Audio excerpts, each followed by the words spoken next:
So just a quick demonstration on how to access the special relays and special registers of analog signals, inputs and outputs of a FX5 PLC and their meaning. So first things first, let's open a new program.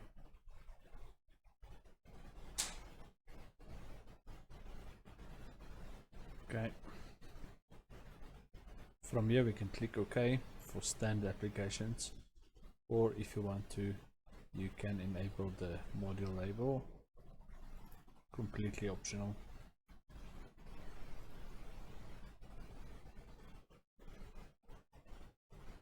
Just wait for it to initialize.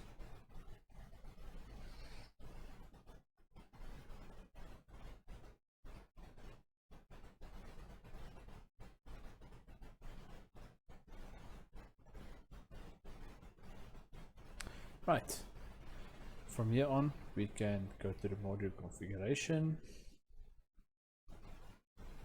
By the way, that early label adding is for this M+ global, which will contain the local labels for the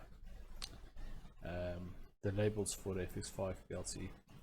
Anyway, so let's add some cards here. You can add analog inputs, analog outputs, or if you want to add a 8-channel analog input, you can with multiple inputs. So let's do that. Drag it in.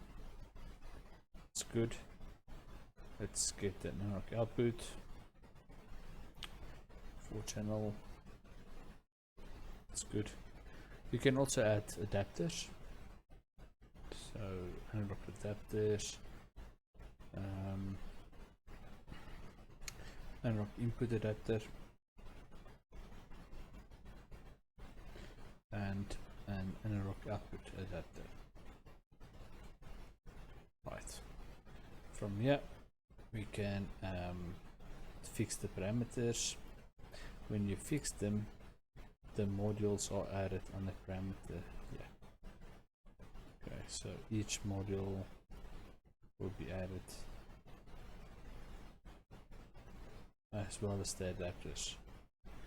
Right, so the purpose of this video would be to look at the analogs and how to access their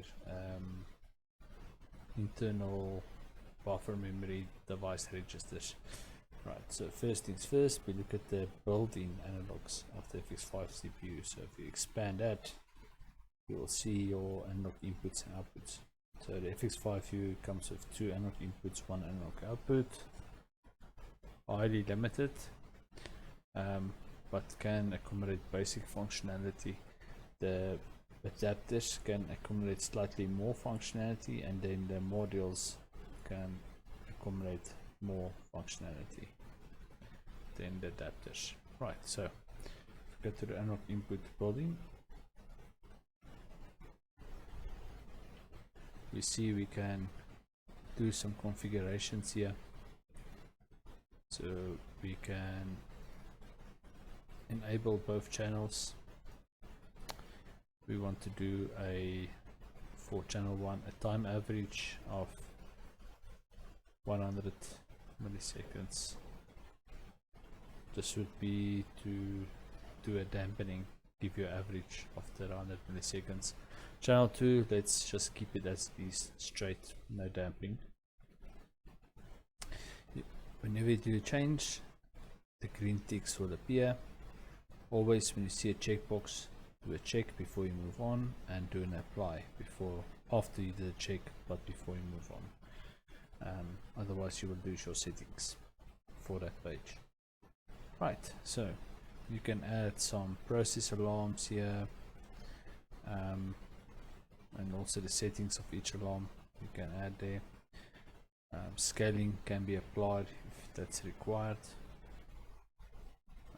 So let's say for channel 2 I want to enable scaling from 0 to 100% tank level.